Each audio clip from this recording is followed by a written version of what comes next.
ko malimutan ang ika'y mawalay sa akin at nabihag ka ng puso ng iba.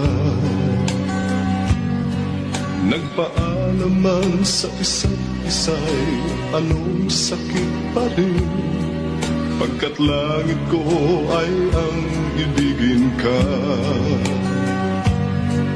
At limutin ka'y di ko magagawa. May